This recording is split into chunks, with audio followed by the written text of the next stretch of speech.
I'm Grace Mandarano. My partner, Paul Sawtell, and I started a company in 2008 called 100 Kilometer Foods, or 100K, as most chefs like to call us.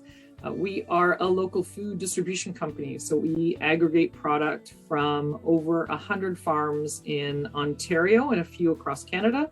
And we deliver mostly to restaurants. We have 450 active customers who are chefs and restaurants and hotels and retailers. And then we also have the market at 100 Kilometer Foods as a result of the pandemic, which is a home grocery delivery where individual home cooks can now also access this amazing Ontario grown food for their home kitchens as well. Before Paul and I started 100 Kilometer Foods, we met doing pharmaceutical sales. Not quite the classic journey and career path, but we both in our private lives made sort of purchasing decisions that were based on a very specific ethos, and we were feeling really disconnected with how we spent our money compared to how we earned our money.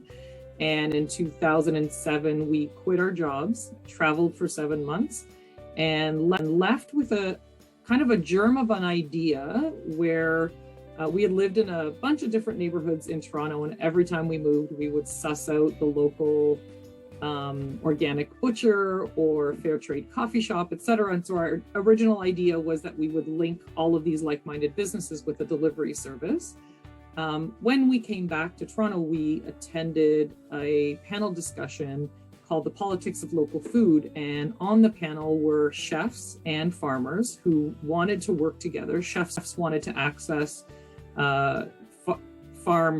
fresh food and know their farmer directly and know how the food was grown. And farmers wanted to deliver to farmers, but really leaving the land that many times a week to deliver one case of whatever per door was just not feasible. And so we kind of had an aha light bulb moment, and 100 Kilometer Foods was born. So 100 Kilometer Foods has, again, about 100 producers in our roster. We are also a B corporation, which means that we have a social mission baked right into the fabric of the business. We also have won the Best for the World for community impact all of the years that it has been offered, so 6 awards in total so far. And we also partner as much as we can with organizations that are helping to increase food access, like Food Share, The Stop, Scarborough Food Initiative.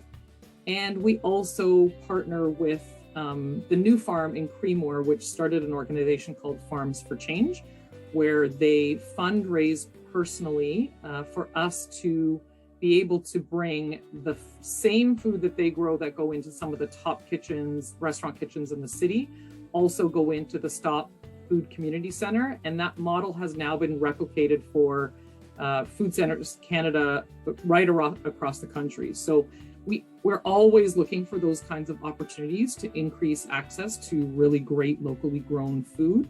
But in addition, over the 14 growing seasons that we have been in existence, we've noticed a real shift towards better ways of growing food. So whether that be organic or now regenerative growing, we know that agriculture has had a massive impact on the climate in a not so great way.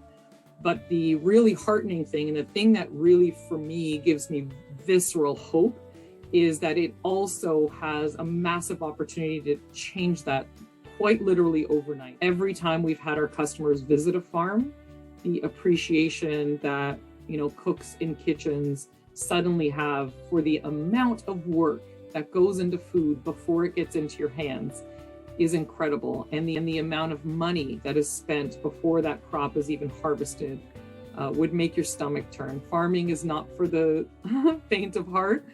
And so I think just empathy, is at really the center of what we do, because we want our customers and our vendors to really understand each other and the work that they do, because I think it just raises the value that people have on food, and the fact that it's a sacred thing, it's life-giving, and that's not to be understated or undervalued.